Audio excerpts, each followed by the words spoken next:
I need help with these mortgage troubles, and I am feeling defeated. Brutal. Howdy, Fi guys. I've been a longtime listener and admirer, there you go, not an admiral, admirer of your work. I've never imagined that I'd be writing in, but I'm at a really low point and I could use some honest feedback. I've owned my home for about 6 years now. I've never missed a single payment until now. In early May, I was unexpectedly laid off. As a single income homeowner, I usually make a good enough living to stay on top of things. But the sudden loss of income has hit hard. I thought I'd bounce back rather quickly and return to work within a month or so, but that hasn't happened yet. I've been doing whatever it takes, side jobs, just to get by. But despite my best efforts, I'm now a week away from being 60 days late on my mortgage. I'm trying to scrape together enough to at least stay above the 30-day mark, but I'm not sure I'm going to make it. I've applied for forbearance, but that takes about 30 days to review, and I don't know if I'm going to qualify. I've tried to avoid asking for help, but I'm at the point now where I feel like I have no choice. My home is worth about $60K more than what I owe, so I've considered selling it just to pay off all my debts and start over, but I'm 35 years old, and the idea of starting from scratch is terrifying. My main question is, will life be ruined credit-wise if I go 60 days late? Will paying off all my debts by selling the house eventually rebound my credit? I'm scared of what this means long term, and I feel like I failed. I would really love your perspective, your financial and emotional advice. I've been beating myself up, and I just want to know if there's a way that doesn't completely derail my life. Thanks for everything that you do. Please keep doing what you are doing. People like me really need it more than you know. From mortgages late, feeling the weight. It's definitely not too late. Man, that sucks. Wow. Like, getting laid off is tough, especially if you're in a single household. Like, it's all tough. Do you have anything to say on this, Dominic, before I kind of get into my spiel and take over the podcast? Yeah. Because I know once Chris gets started, he's the meat and potatoes, right? I'm the side entree. So he's going to bulldoze you with all the facts and everything. But I got to give my 2 cents in before that goes down. I think for people who have a job and are comfortable in their job, they don't know what it's like getting a new job. Let me tell you, it's brutal out there. It is brutal. I mean, it's quite literally, throwing a ball into the wind and like hearing nothing. Like, bad analogy, but you understand. Like, it is just it's brutal out there, right? Recently I've been on the path of like, hey, like I want a better job. I just want a better job so I can continue to level up, right? As we all would like to do. And I've been sending out resumes, and I'm talking like, not just like I have one resume. It's like, no, I'm making each resume custom for each job, right? Fine tuning the crap out of it best I can. And crickets, right? I'll hear like 1 or 2 things back, right? And there was one job where I was like, man, I finally got a call back. I got an interview. This is amazing. Right? A glimmer of hope. Only a week later to say that they've gone in another direction, right? Very unfortunate. But, this is why it's so important to build up that emergency fund. This is why it's so important to know your numbers, right? How much is going out? How much is coming in? How long can we survive just on, X amount of dollars, right? So it's so important.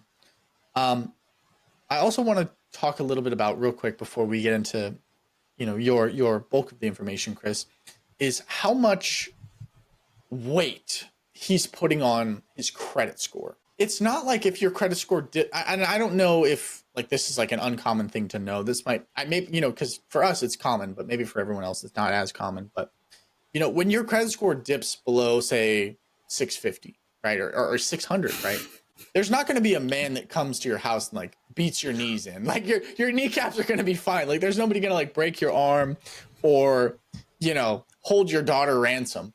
Hopefully, hopefully, I don't know what kind of loan you guys are getting, but usually the good ones, without the land sharks, they're not going to come and bust your kneecaps. But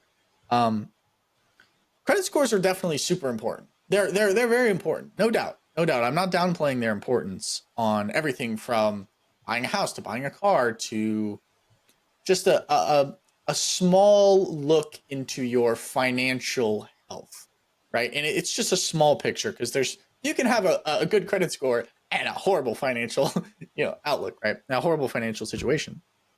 I would say don't be afraid of starting over if that's what it takes. Sometimes life throws you a curveball, and it's going to continue throwing you curveballs, and take it on the chin. And I don't know if you're a guy or girl, whatever.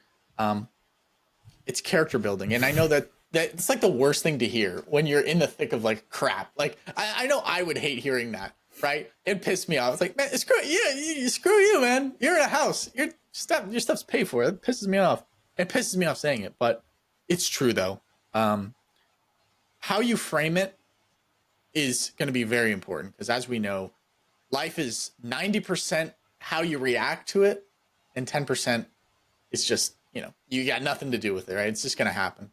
So it's all about how you react to it. But the how is what we're going to get into. That's why Chris is here, right? The man with all the knowledge, the wise old owl. So, Chris, let's get into the how. Yeah, I don't know about all what the can knowledge. they do? But before I get into the how, I do want to talk about one thing that I found very interesting. And this is what I find a lot with coaching people is when life gets out of control. This person lost their job, they're late on their mortgage, all these things.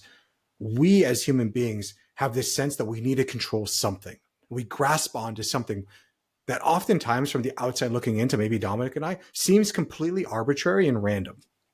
So for this person, it sounds like they locked on to my credit score. Like, you have bigger issues than your credit score, but the thing that our writer has focused on is the credit score. This is what I must grab control of.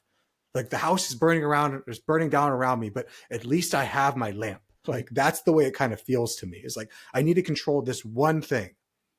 So I just want to make sure that it's clear is that sometimes if you find yourself inside of a situation like this, you might seek out to control something that in the end is not the most important thing to control. And that is just normal.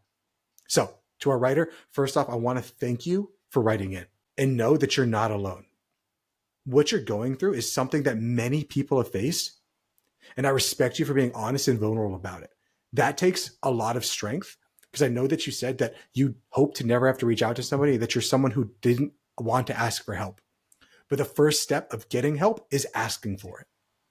So congratulations, because now at least we can give you some information. We're not going to be able to fix it, but at least something to maybe help you. Because getting laid off, especially unexpectedly, is a major life disruption, especially when you're a single income household. So you feeling overwhelmed, that is completely normal. You're not weak in any way, shape, or form. You're a freaking human being, and human beings are going to go through things.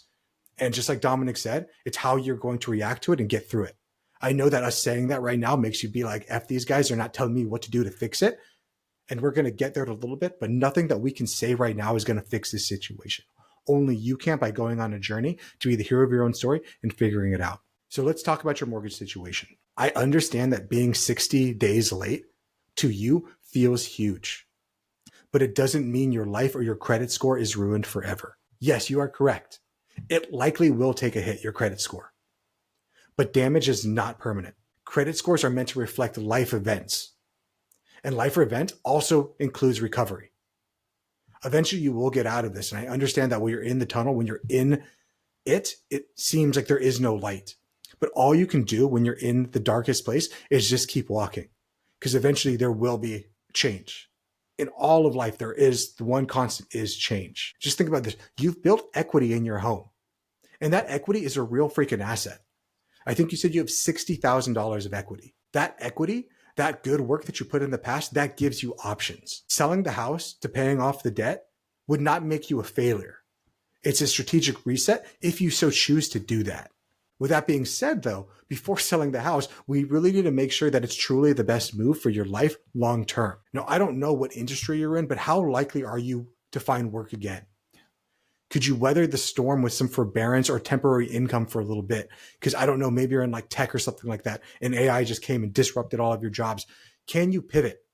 Can you go and work as a trade? Can you, I don't know, DoorDash, go and be a apprentice? Yeah, DoorDash, apprentice plumber, freaking go to work at Costco. I don't know. Can you do something just to make something? There was a time, Dominic, and I mean, we've talked about this on the podcast where before we moved back here to San Diego, that we needed some extra income. Yeah.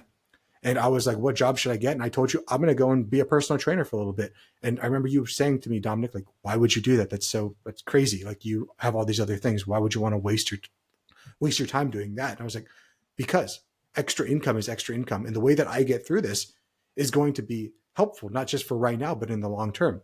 Valuable skills, more friends, and an ability to go and work out every day at a really nice gym. No, I think you're spot on. You know, it's flipping the mindset of, hey, like, we were comfortable and we got caught being comfortable. In life, it'll expose you sometimes, right?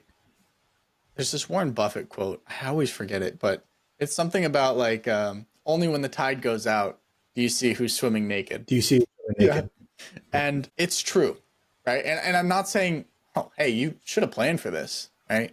It's like, dude, how can you plan for something like this? Well, you could have an emergency fund, right? But I'm not going to armchair quarterback about the past, but just, forewarning for those who are comfortable. Like, most of us are comfortable, right? It's a very dangerous, very, very, very dangerous place to be, is to be comfortable. You never want to be comfortable. And I hope you understand what I'm saying when I say comfortable. I'm not saying that you shouldn't enjoy, a show or a game, or like, you shouldn't like relax. Like, that's not what I'm saying. Like, I hope you guys understand what I mean when I say you shouldn't be comfortable, right? You should always pursue more, not necessarily more money, but just to become more, right? And you never want to be caught lacking, right?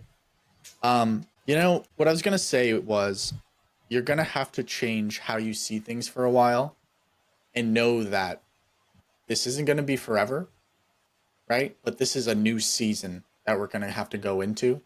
And hey, like, just have an honest conversation with yourself in the mirror. Just look at yourself and like, hey, this season is going to suck a little bit. And that's okay. Because this is the story that makes it great, right? A story is only as great as the troubles that are in it. If your life was peaches and cream, there was nothing to overcome. Well, was it really a grand story? There's this quote. It's such a great quote. I believe it was by Seneca. And it says, no man is more unhappy than he who never faces adversity, for he is not permitted to prove himself. And this advice that I'm giving, Chris's advice is super actionable. It's brass tacks. It's great advice, right? My advice is like, I'm just gonna piss you off. It's like, it's annoying. It's super annoying. It's really annoying, but it's very much needed, right? Because you can go through a situation like this and literally just hate yourself. Truly, I mean, just hate yourself. And think like, bro, this suffering sucks. This sucks, man. Or you can start to change the way you're seeing it and use that suffering for good, right? Suffering is going to happen whether we like it or not, guys. And that's life. Suffering is life. Life is suffering, right? Not the whole of it, but any parts of it. And when times like this come, it's important to be appreciative of it, right? It's important to be grateful for it. Suffering can always get worse, right? So there's this thing where, you might be sick in the hospital, right, with a broken arm. Dude, it could be so much worse. Go down the hall 3 doors, right? You'll see someone fighting for their life, right? So I think it's always important to remember that, hey, like, I know you feel entitled to be pouty and woe is me and play the victim. We've all been there. We've all wanted to play the victim because it feels, in a weird way, it feels good, but you get no power from it. You get no power from it. And honestly, it's a bitch move. Like, I try not to cuss on the stream, but it's a bitch move. Like, take control of the reins, right? And I understand the credit score thing. I'm kind of going off on a little bit of a rant here, but I understand why you're so worried about the credit score and what Chris was talking about. It's like you're trying to grab onto one thing you can hold on to control. I understand that so much, right? Just make sure you don't lose focus of the real goal. trying to save this smaller goal, right? So that's kind of my spiel. I know that's not as actionable as what Chris was mentioning, but I feel like it still was important, and it still needed to be said for all of us to always reframe. Use everything in life to your advantage. If your car got totaled, use it to your advantage. Good. This gives me a chance to focus on what really matters in life, and the fact that, hey, this car was destroyed. Cool. Well, I escaped with my life, right? Use every advantage to your benefit in whatever way possible, right? If you can do that, dude, that's going to be a superpower for you in the long run. Chris, what else do you have to say about this one? No, I know that you said that didn't, what you were saying wasn't specific to this person, but in many ways it was. And I think in all ways it was. I think that all of our listeners can hear that. And I think of this old Miyoto Musashi quote: the one who sees the way broadly, the one who knows the way broadly sees it in all things. Yes, maybe this person can say, oh, well, Dominic wasn't really talking to me, Chris was, but you can take that advice that you just gave Dominic and apply it to anything in life. And those broader truths are what we're really looking for. That's what's going to get you through it. And I love that you likened where he's at or she is at to a season. What do we know about seasons? Seasons pass. Yes, at some points it's going to be winter and it's going to be dark a lot more and it's going to suck. But eventually spring will come. All you have to do is keep on working, keep on fighting, and keep on going through that. So I want to talk about forbearance because that's something that our listener talked about. I think it's such a smart move that you've already applied. Even if it takes 30 days to kick in, it shows the lender that you're engaged and you're trying to work things out. And I promise you that actually matters because the lenders are looking for people that are engaging. So note, whatever you do, communicating with the lender is key. Don't be silent. They often have hardship programs that'll kick in after 60 days of you being proactive. If you're not being proactive, if you're trying to be dodgy and not call them back and not do things, those hardship programs are not going to be enabled. But if they have notes and diligent record keeping of you trying to reach out and trying to be on top of it and not trying to avoid them, that's a good thing. So I know that when you applied for the forbearance program, that's great. Have you tried to call your loan officer and ask about financial hardship options? And remember to use those words, financial hardship, HARDSIP, financial hardship. Explain your employment situation, and trust me, they don't want to foreclose on you. That's an expensive process for them. And if they don't have to do any of those programs to offer, see if your state or local governments may have some sort of hardship programs as well.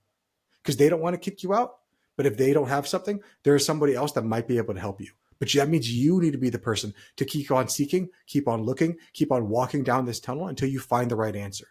And I don't know which rock it's going to be that you're going to overturn that's going to be that one right answer, but I promise you have to just keep on flipping over rocks until you find the right thing. If you do decide that selling is the best option and you use the proceeds to wipe out your debt and breathe again, you're not starting from zero.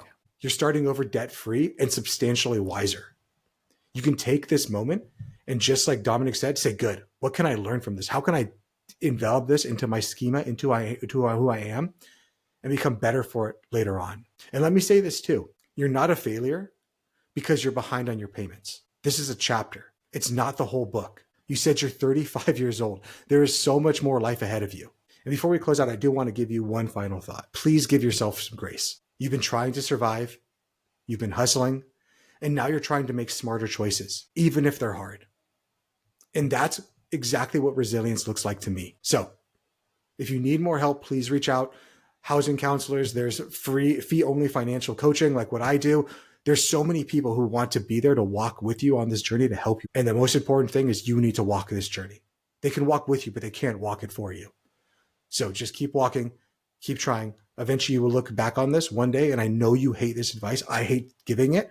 You will look back on it and say, thank God that happened because it got me to where I am now. We can't see the path right now, but only looking back, we say all these things. There's been times where I've known people who've been in awful relationships, abusive relationships, all of these terrible things. And while they would never want to go through it again, They realized that every moment of that relationship, of whatever they were in, got them to where they are now, to be a stronger, better person, because they chose to make it about that. They chose to grow from it. Not saying it's easy, but I'm saying it's doable. And I believe that you can do it. Yeah, 100%. I love that. I loved everything you were saying there, and especially, I just want to go off since we have a little bit more time, but, you said you're not starting over. You're not starting from scratch. One of my favorite entrepreneurs, he failed 9 times. Like, started a business, had an idea, built it up, failed, repeat, repeat, repeat, repeat. I'm not at 9 yet. Repeat, and keep failing, right? But every time you fail, quote unquote fail, you learn something. And one of the quotes I heard this week that's been rattling in my brain is, and it's kind of broy. It's a little bit broy. I'm not going to deny this. It's a little bit broy. But the quote is basically, all failure doesn't exist until death. It's all psychological. All failure is psychological till death. And then when you die, psychology doesn't matter because you're dead. So it doesn't really matter. Which is kind of a funny quote. So I'm like, one of those things that it just keeps running in my head. But I don't know, Chris, what do you think about that one? I like your bro quote. I'm going to give you a different quote that's not so broy that I like. It's from Winston Churchill. And it's, success is going from failure to failure to failure without loss of enthusiasm. So every time, I've always liked the Warren Buffett way of looking at it. Imagine if you had a punch card that said 20 failures, you get success. And you run around trying to fail at 20 things so you can get that success. Now, I don't know on your punch card how many failures it takes. It could be 1, it could be 1,000, it could be 1,000,000. But I can say that if you keep on trying, if you keep on finding failures, if you keep on growing, you will get somewhere. You will get to success. Even if success is not what you envision, it will be success because you will have lived a life worth living. And that's worth something. So to our friend who wrote in, thank you so much. I think you're really brave. I think that you're going to make something good of this, but that means that you have to believe in it. So I know that you're a single household family. Please lean on your spouse, lean on, if you have kids, lean on your kids. Just try to stay as positive as you can for this because you don't want your kids to look back on this and be terrible if you even have kids, but lean on people. We didn't even talk about your spouse going back to work. There are so many options that you can explore. Putting your kids to work. But again, it all comes down to you. Put the kids to work. There's so many. Get them to work. What are they doing? Bums. Get them to work. I'm just kidding. But, at a certain age, I don't know. If they were like 15, like if my family needed help and I had a job and I was in high school, I would help. Right? I'm not trying to put that on their kids, but family is a family. A family is a unit, a team, right? We got to do everything we can to help each other. And let's hope that's not the situation. I know they're going to pull through it. Don't put your kids to work if they're little kids, but you're going to figure this out. I promise you. And please, in 6 months, a year, whenever you get through this, please write back. This video podcast is sponsored by Monzon Wealth. The content in this podcast is for informational purposes only and should not be considered financial advice. We do not endorse specific products or services. Past performance does not guarantee future results. The opinions expressed are those of the hosts and guests, not the podcast sponsor. It is crucial to consult with a qualified financial advisor or professional who can provide advice tailored to your specific needs before making any financial decisions, investments, or taking any other actions. If you are seeking specified help, you can reach out to Chris at monzonwealth.com.